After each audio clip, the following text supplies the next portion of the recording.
Hoje nós vamos ler o capítulo 11 de Gênesis do 1 ao 32. Capítulo 1. E era toda a terra de uma mesma língua e de uma mesma fala. Capítulo 2. E aconteceu que, partindo eles do Oriente, acharam um vale na terra de Sinar, e habitaram ali. Capítulo. E disseram uns aos outros: Eia, façamos tijolos e queimemo-los bem. E foi-lhes o tijolo por pedra, e o betume por cal. Capítulo 4. E disseram: Eia, edifiquemos nós uma cidade e uma torre cujo cume toque nos céus, e façamo-nos um nome, para que não sejamos espalhados sobre a face de toda a terra. Capítulo 5. Então, desceu o Senhor para ver a cidade e a torre que os filhos dos homens edificavam. Capítulo 6. E o Senhor disse: Eis que o povo é um, e todos têm uma mesma língua, e isto é o que começam a fazer. E agora não haverá restrição para todos que eles intentarem fazer. Capítulo 7. Eia, desçamos e confundamos ali a sua língua, para que não entenda um a língua do outro. Capítulo 8. Assim o Senhor os espalhou dali sobre a face de toda a terra, e cessaram de edificar a cidade. Capítulo 9. Por isso se chamou o seu nome Babel, porquanto ali confundiu o Senhor a língua de toda a terra, e dali os espalhou o Senhor sobre a face de toda a terra. Capítulo 10. Estas são as gerações de Sem. Sem era da idade de 100 anos, e gerou a Arfaxade 2 anos depois do dilúvio. Capítulo 11. E viveu Sem, depois que gerou a Arfaxade, 500 anos, e gerou filhos e filhas. Capítulo 12. E viveu Arfaxade 35 anos, e gerou a Selá. Capítulo 13. E viveu Arfaxade depois que gerou a Selá, 403 anos, e gerou filhos e filhas. Capítulo 14. E viveu Selá 30 anos, e gerou a Éber. Capítulo 15. E viveu Selá, depois que gerou a Éber, 403 anos, e gerou filhos e filhas. Capítulo 16. E viveu Éber 34 anos, e gerou a Peleg. Capítulo 17. E viveu Éber, depois que gerou a Peleg, 430 anos, e gerou filhos e filhas. Capítulo 18. E viveu Peleg 30 anos, e gerou a Reu. Capítulo 19. Viveu Peleg, depois que gerou a Reu 209 anos, e gerou filhos e filhas. Capítulo 20. E viveu Reu 32 anos, e gerou a Serugue. Capítulo 21. E viveu Reu depois que gerou a Serugue, 207 anos, e gerou filhos e filhas.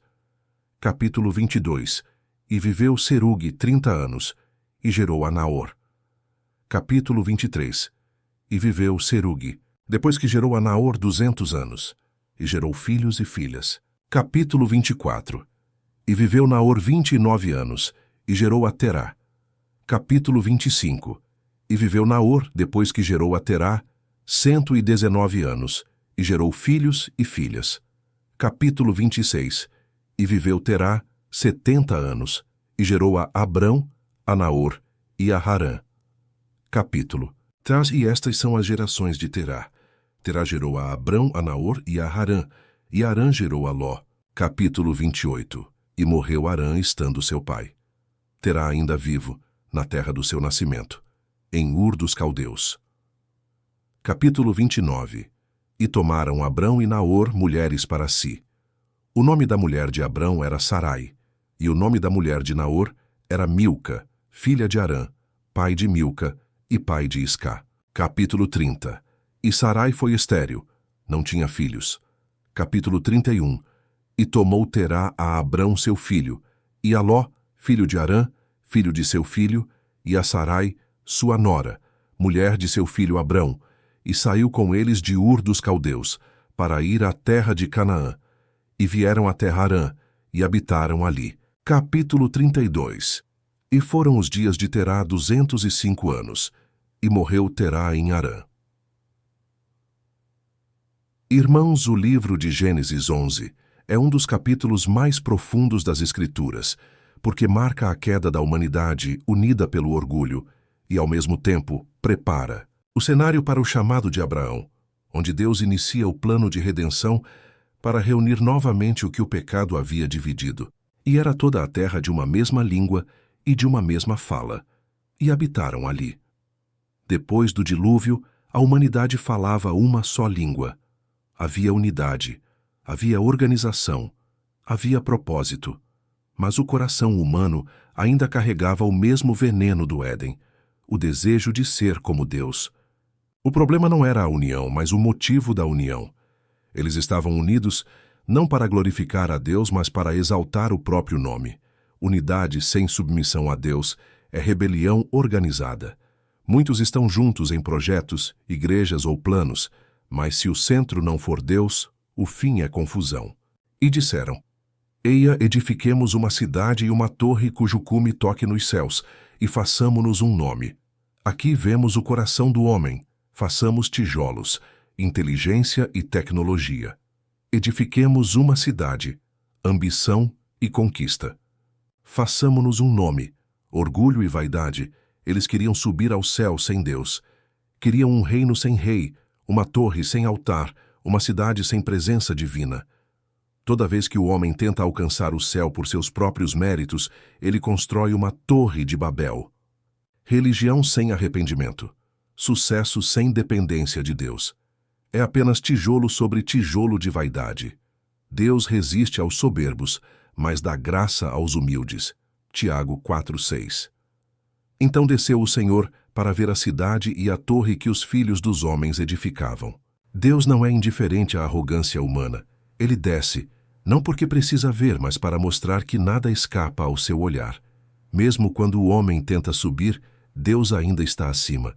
Eles queriam tocar os céus, mas Deus desce até o pó da vaidade humana para confundir o orgulho. Eia, desçamos e confundamos ali a sua língua. Quando Deus vê que a nossa unidade nos afasta dele, ele interfere. Às vezes, a confusão que enfrentamos é a misericórdia de Deus nos impedindo de cair mais fundo. Babel, o preço da independência. Assim o Senhor os espalhou dali sobre a face de toda a terra, e cessaram de edificar a cidade. Eles queriam não se espalhar, para que não sejamos espalhados, mas foi exatamente isso que aconteceu. O que o homem tenta evitar sem Deus acaba acontecendo por causa da sua desobediência. Quando Deus não é o centro, nossos projetos perdem sentido.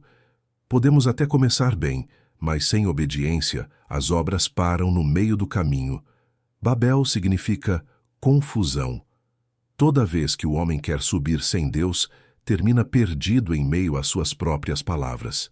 Por isso se chamou o seu nome Babel, porquanto ali confundiu o Senhor a língua de toda a terra.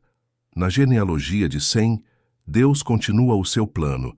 Enquanto Babel representa a tentativa humana de se exaltar, a genealogia de Sem mostra Deus silenciosamente preparando o seu propósito. Estas são as gerações de Sem, e viveu Sem 100 anos e gerou a Arfaxade. Em meio à confusão das nações, Deus está trabalhando na linhagem da promessa. De Sem vem Arfaxade, de Arfaxade vem Éber, de Éber vem Peleg, e finalmente vem Abraão. Enquanto o mundo constrói torres, Deus constrói histórias.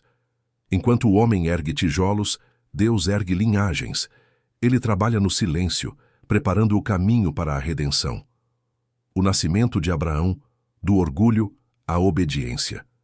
E estas são as gerações de Terá. E Terá gerou a Abrão, e saiu com eles de Ur dos Caldeus para ir à terra de Canaã. Babel termina com dispersão e confusão. Mas o capítulo não termina em derrota. Ele termina com a chamada de uma nova esperança. Abrão. O homem tentou subir até Deus. Agora, Deus chama um homem para segui-lo pela fé. O que Babel destruiu pela soberba, Deus reconstruirá através da obediência. Deus sempre levanta alguém que responde ao seu chamado. Quando o mundo se confunde, Deus chama um Abraão para recomeçar a história da fé. A Torre de Babel mostra o fracasso do homem em tentar alcançar Deus. A história de Abraão mostra o sucesso de Deus em alcançar o homem. Quem se exaltar será humilhado, e quem se humilhar será exaltado. Mateus 23:12. Babel é o símbolo da confusão do orgulho. Abraão é o símbolo da bênção da obediência. Deus confunde os projetos dos homens, para revelar o seu próprio projeto. A torre caiu, mas a promessa nasceu. Quando o homem sobe sem Deus, o fim é Babel. Mas quando o homem se humilha diante de Deus, o resultado é Canaã. Talvez você esteja construindo a sua própria torre, confiando em sua força, inteligência ou planos. Mas Deus hoje está dizendo: desce.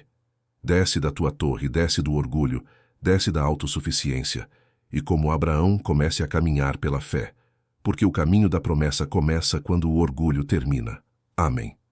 Irmãos, eu peço um favor a vocês, que dê seu like e compartilhe esse vídeo para pelo menos 5 pessoas, para que essa mensagem chegue em mais corações, porque às vezes existe uma pessoa precisando de ouvir uma palavra de ânimo vinda do Senhor. Então, compartilhe essa mensagem. E também, não esqueça de se inscrever nesse canal e ativar o sininho para que o YouTube avise você quando tiver uma nova mensagem.